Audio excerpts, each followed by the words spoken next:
प्यारे बच्चों, कल हमने राज्य व्यवस्था की जो चीज़ें थी उसको पढ़ा था। राज्य व्यवस्था कैसी होती है, कहाँ कहाँ चली है ये।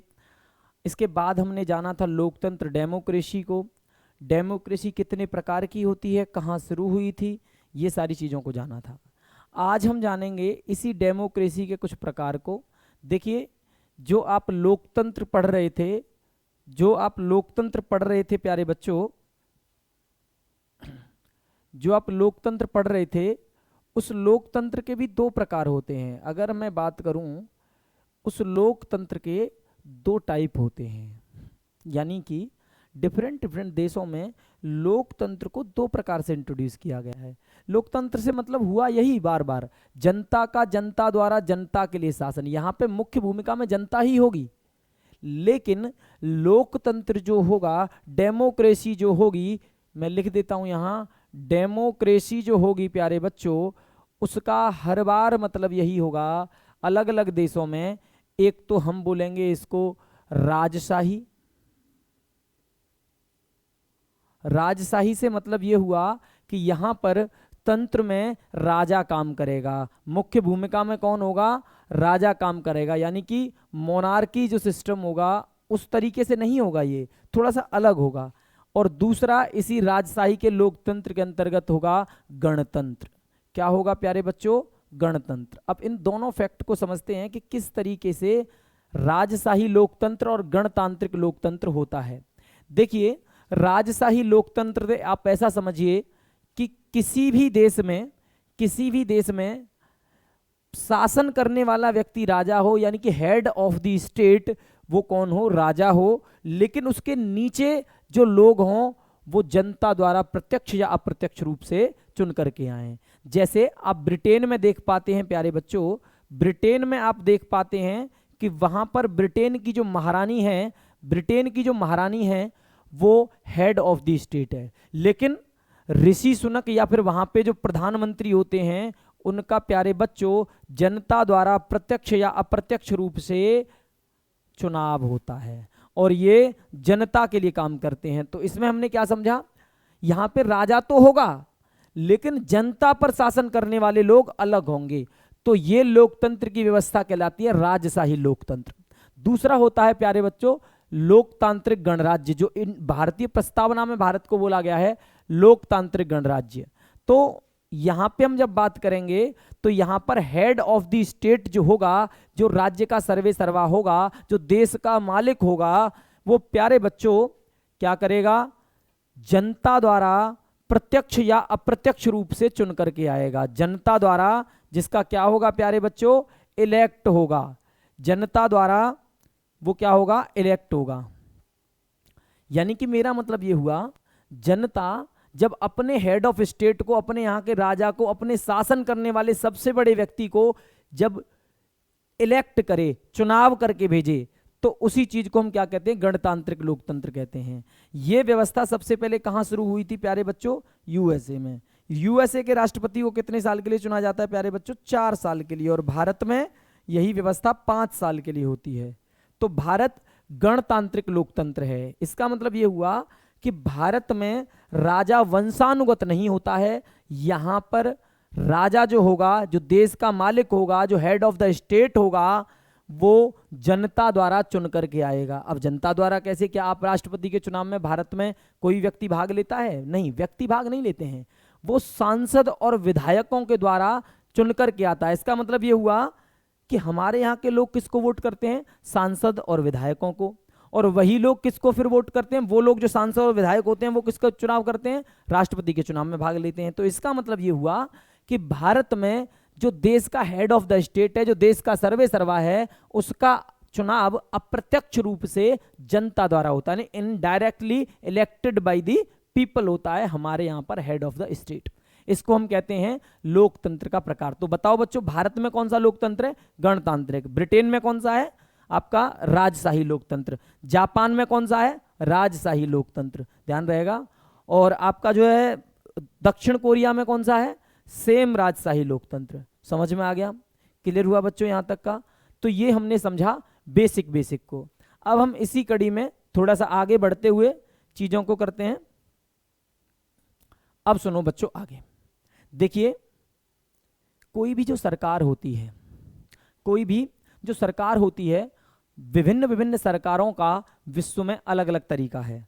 जैसे मैं आपको बताऊं, अगर मैं सरकार के प्रकार की बात करूंगा, टाइप ऑफ द गवर्नमेंट की बात करूंगा, सरकार के प्रकार, तो प्यारे बच्चों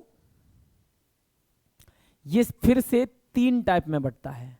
यानी type of the government divided in the 3 parts, first and second and third. तो प्यारे बच्चों देखिए, थोड़ा सा यहाँ पे चीजें ना आपको पेशेंस रख के समझनी होंगी। पेशेंस रख के समझने से मतलब ये है, क्योंकि अभी हम पॉलिटी शुरू नहीं कर रहे, पॉलिटी का बैकग्राउंड बना रहे हैं, ताकि जो चीजें आपको समझाई जाए कॉन्सेप्ट को, वो आपको समझ में आए कि दुनिया में, क्योंकि हमारे यहाँ पर जो क्वेश्चंस पूछे जाते हैं वो विश्व के जो अलग अलग संविधान हैं उनसे कंपेयर करके क्वेश्चन बनता है। तो आप इस विषय का ध्यान रखेंगे।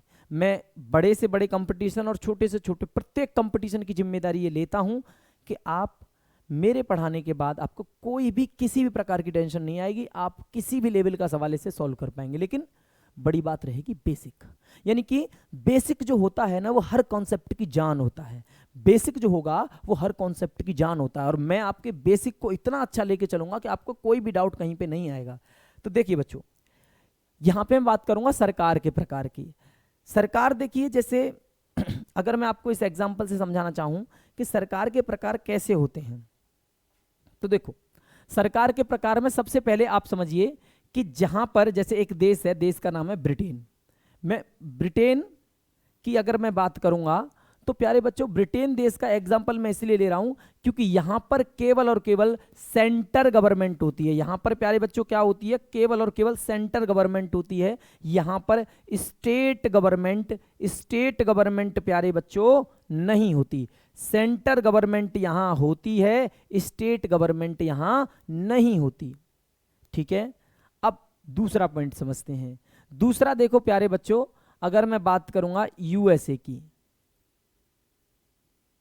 यूएसए की जब मैं बात करूंगा तो यहां पर सेंटर गवर्नमेंट भी होगी और स्टेट गवर्नमेंट भी होगी। सेंटर गवर्नमेंट के साथ स्टेट गवर्नमेंट का होना सरकार का दूसरा प्रकार है। जहां पर केवल और केवल सेंटर गवर्नमेंट हो, स्टेट गवर्नमेंट हो ही नहीं, वो अलग प्रकार है। जहां पर सेंटर गवर्नमेंट भी हो, स्टेट गवर्नमेंट भी हो, वो है यूएसए। अब तीसरा समझते हैं प्यारे बच्चों कनाडा को। किसको समझते हैं? कनाडा। और कनाडा से मतलब ये हुआ, यहां पर सेंटर गवर्नमेंट भी होगी और स्टेट गवर्नमेंट भी होगी। अरे ये तो यूएसए जैसा हो गया सेम। यूएसए में सेंटर गवर्नमेंट है और स्टेट गवर्नमेंट है। ब्रिटेन तो अलग हो गया, ब्रिटेन में सेंटर गवर्नमेंट है, स्टेट गवर्नमेंट है ही नहीं है। यहां पे देखिए, सेंटर गवर्नमेंट भी है, स्टेट गवर्नमेंट भी है, सेंटर गवर्नमेंट भी है, स्टेट गवर्नमेंट भी है। तो जरा रुकिए प्यारे बच्चों, मैं आपको यह समझाना चाह रहा हूं कि सेंटर गवर्नमेंट भी हो, स्टेट गवर्नमेंट भी हो, लेकिन सेंटर गवर्नमेंट ज्यादा पावरफुल हो स्टेट गवर्नमेंट से। जैसे आप इंडिया में समझिए, इंडिया में, भारत में मोदी ज्यादा पावरफुल है या योगी? भाई मोदी सेंटर लेवल पे है तो उनके पास क्षेत्र ज्यादा है, और योगी आदित्यनाथ वो स्टेट लेवल पर है, उनके पास क्षेत्र कम है, वो केवल यूपी के दायरे में है। समझ में आ रहा है?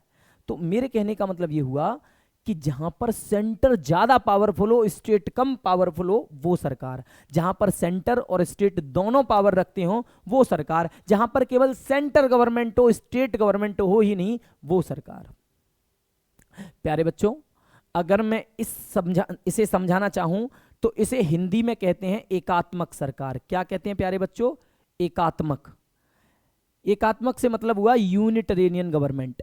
कौन सी गवर्नमेंट प्यारे बच्चों? यूनिटरेनियन गवर्नमेंट। कौन सी गवर्नमेंट? यूनिटरेनियन गवर्नमेंट।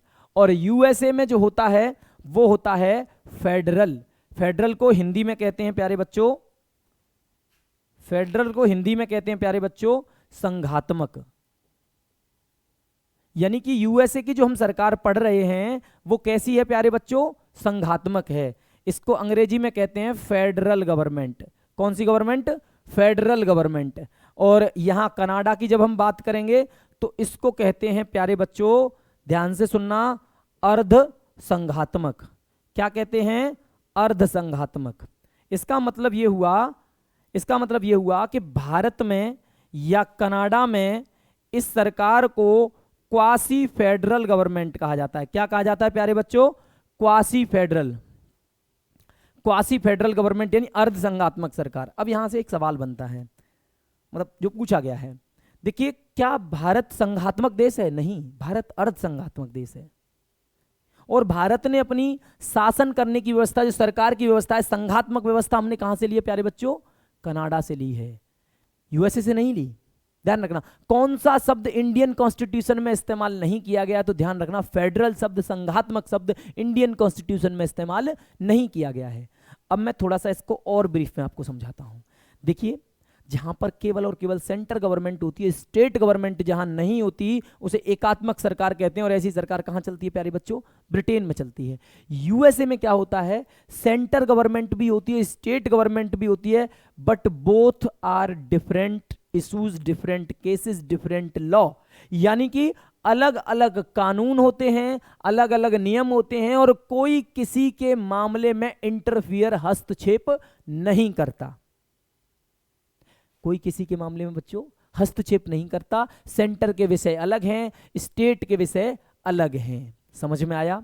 यहां पर कनाडा में सेंटर गवर्नमेंट ज्यादा पावरफुल होती है, स्टेट गवर्नमेंट ज्यादा पावरफुल होती है। मेरे कहने का मतलब यह हुआ कि सेंटर गवर्नमेंट के पास विषय ज्यादा हैं और स्टेट गवर्नमेंट के पास विषय कम हैं। और जब कभी लगे भारत की तरह तो स्टेट के विषयों पर सेंटर कानून बना सकता है। इस प्रकार की व्यवस्था कहलाती है प्यारे बच्चों अर्ध संघात्मक, क्वासी फेडरल। और हमने यही व्यवस्था कहां से ली है प्यारे बच्चों?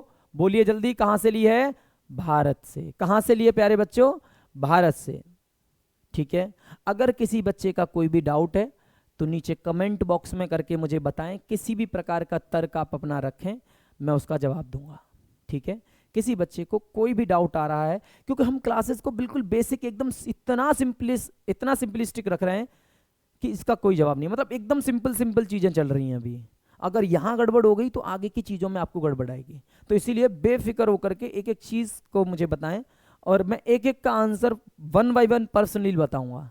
तो कमेंट बॉक्स में बताते रहें। आगे देखो बच्चों, इस चीज को हमने समझा। आगे हम समझते हैं, कोई भी जो गवर्नमेंट होती है, कोई भी जो सरकार होती है, उसको चलाने के लिए कुछ पिलर्स की आवश्यकता होती है। यानी कि सरकार, गवर्नमेंट या लोकतंत्र किसी न किसी पिलर पे चलता है। अगर मैं बोलूंगा बच्चों सरकार के स्तंभ, पिलर्स, हालांकि इसका उत्तर हम दो तरीके से दे सकते हैं। सरकार के स्तंभ, पिलर्स कौन कौन से होते हैं गवर्नमेंट के? तो देखिए, भारत जो सरकार है या विश्व के किसी भी सरकार के चलाने के लिए 3 पिलर्स की आवश्यकता होती है। यानी कि गवर्नमेंट ना, जैसे आपने मकान होता है, मकान में पिलर्स होते हैं। अगर कोई एक पिलर्स कमजोर हो या गिर जाए तो मकान के गिरने की संभावना बढ़ जाती है। सेम इसी प्रकार से मैं आपको बताना चाह रहा हूं, अगर इन तीनों पिलर्स में से किसी एक पिलर ने गड़बड़ कर दी तो सरकार, देश पूर्णतः ध्वस्त होने की कगार पर आ जाएगा। समझ पा रहे हैं आप? मैं ये बोल रहा हूं कि जिन तीनों पिलर्स की मैं चर्चा करूंगा ना प्यारे बच्चों, अगर इन तीनों पिलर्स में से कोई इधर या उधर हुआ तो जैसे मकान गिरता है पिलर्स के बिना, ऐसे ही सरकार, संपूर्ण देश ध्वस्त हो जाएगा। हुए भी हैं कई देश, ये भारत का अपना पुराना इतिहास भी है। खैर समझिए अब क्या है। तो सरकार के 3 पिलर प्यारे बच्चों, अगर मैं एंशियंट टाइम की बात करूं, प्राचीन समय की बात करूं, तो हमारे यहाँ पे जो राजा होते थे मोनार्की सिस्टम में, उनके अंदर सारी शक्तियां समाहित होती थी। सारी शक्तियां समाहित होने से क्या मतलब है मेरा? यानी कि वो व्यक्ति देश के लिए कानून बनाता था, वही कानून को लागू करता था, और वही व्यक्ति क्या करता था? आपके देश के लिए वही व्यक्ति न्याय देता था अगर जरूरत पड़ती है कानून की। तो इसी पिलर्स को हम फिर से समझते हैं। जो बात मैंने अभी एग्जांपल आपको दिया, इस बात को ध्यान में रखते हुए इस बात को थोड़ा समझना। देखिए, सरकार के स्तंभ की जब मैं बात करूंगा, गवर्नमेंट के पिलर्स की जब मैं बात करूंगा प्यारे बच्चों, तो यहां पर सरकार के पिलर्स से मेरा मतलब यह है, सरकार का देखो मुख्य काम क्या है। मैंने आपको शायद पहले न बताया हो, आप जानते हैं कि मॉडर्न इंडिया और इससे पहले का इंडिया, एंशिएंट और मिडाइवल, क्या डिफरेंस है इनमें? ऐसा क्या है कि मॉडर्न इंडिया से बाकी का संविधान, बाकी का पहले का देश, बाकी का पहले का इतिहास अलग क्यों है? यहां पर एक चेंज है बच्चों।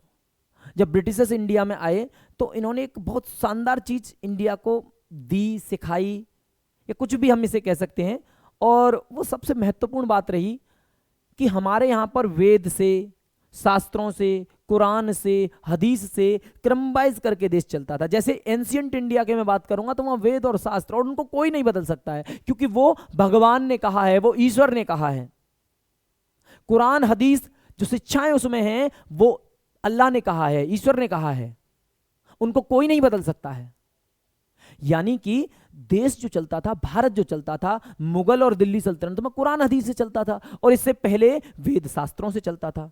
मैं अगर इस बात को, दोनों बातों को एक लाइन में समेटूं तो यह है, भगवान के बनाए हुए कानूनों से देश चलता था, जिनको बदलने की हिमाकत कोई कर नहीं सकता था। यानी कि I am talking about a religions. लेकिन जब मॉडर्न इंडिया आया, 1773 आया, तो 1773 में ही ब्रिटिशर्स पहला ऐसा एक्ट लेके आते हैं ईस्ट इंडिया कंपनी के लिए जो मैन मेड था। यानी कि मनुष्य ने बनाया कानून और मनुष्य के लिए बनाया, और हर बार उसे बदला जा सकता था, उसमें मॉडिफिकेशन किया जा सकता था मनुष्य की जरूरतों के हिसाब से। मनुष्य की जरूरतों के हिसाब से कानून को बदल देना। जैसे अभी कोई कानून आया, अच्छा नहीं लगा, हटा दो, मॉडिफिकेशन कर दो, ये कर दो, वो कर दो, यानी चेंज कर सकते थे जरूरत के हिसाब से। ये चीज बड़ी अच्छी लगी, मैं बस इसी की चर्चा कर रहा हूं। आते हैं तो मुख्य भूमिका में क्या होगा? कानून। क्या होगा प्यारे बच्चों? कानून। कोई सबसे पहले कानून का बनाना बहुत जरूरी है, कानून बनना बहुत जरूरी है। बन जाए अलग बात है, अगर कानून लागू नहीं हुआ प्यारे बच्चों तो बनाए हुआ कानून बेकार है। मैं आपको बता रहा हूं कि यहां पे सेंटर में क्या है? लॉ। लॉ बनाना बहुत जरूरी है, और लॉ बन गया तो उस लॉ का लागू करना बड़ा जरूरी है। और जो कानून लागू हो गया प्यारे बच्चों, उसका प्रोटेक्शन बहुत जरूरी है, उसकी रक्षा बड़ा जरूरी है। रक्षा से मतलब मेरा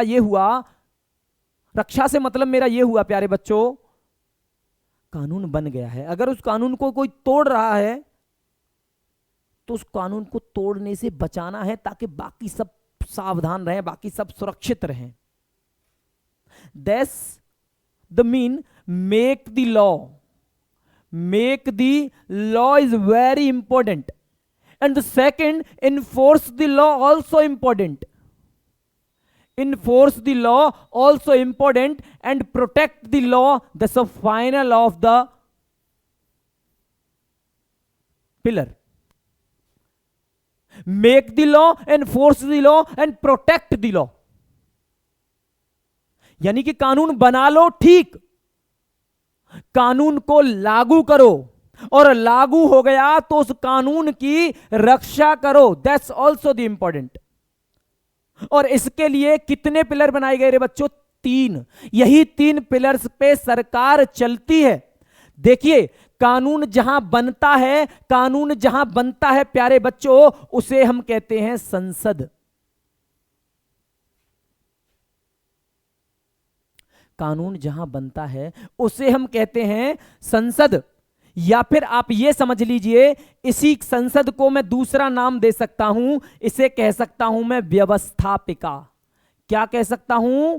व्यवस्थापिका।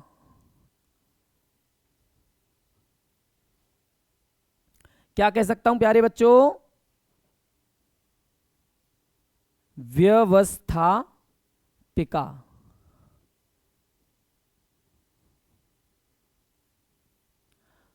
दूसरा यही पिलर जो कानून बनाता नहीं है, कानून को लागू करता है, इसे प्यारे बच्चों कहते हैं कार्यपालिका। क्या कहते हैं? कार्यपालिका। और तीसरा, जहां कानून की रक्षा होती है और जिसकी रक्षा होना बड़ा जरूरी है, उसे कहते हैं प्यारे बच्चों न्यायपालिका।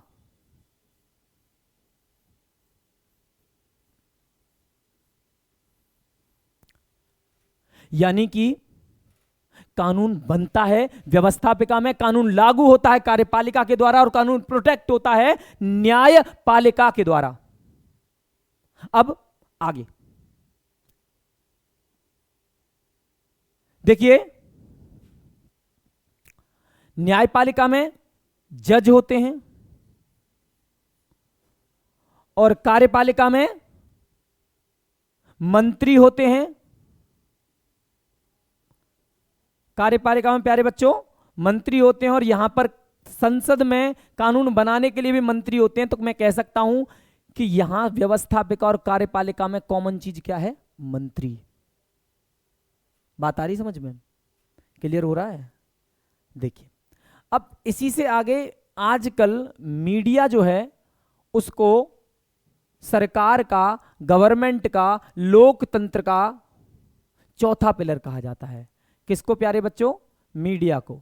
मीडिया को क्या कहा जाता है? Fourth pillar of the democracy. Why?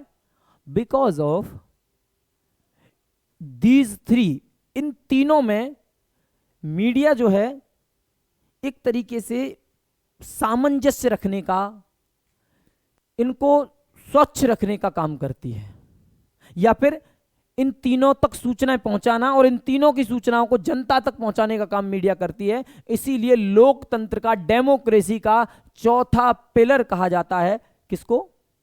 Media को। यहां तक की बात सभी बच्चों को समझ में आई? अगर किसी भी बच्चे का किसी भी प्रकार का अगर कोई भी डाउट है, कोई भी प्रश्न है, तो मुझे कमेंट बॉक्स में बताएं। ठीक है? आपके पास जो भी आपके तर्क हों, जो भी आपके कुतर्क हों, मुझे आप रखिए। मैं एक एक के डाउट, एक एक की बातों का बड़ी शालीनता से कमेंट को पढ़ते हुए, एक एक कमेंट को समझते हुए मैं जवाब आपका दूंगा। नेक्स्ट वीडियो में हम एक एक जवाब को देंगे। ठीक है? तो प्यारे बच्चों, आज के लिए इतना ही। बाकी मिलते हैं फिर कल इसी टाइम पे, सेम टाइम सेम जगह।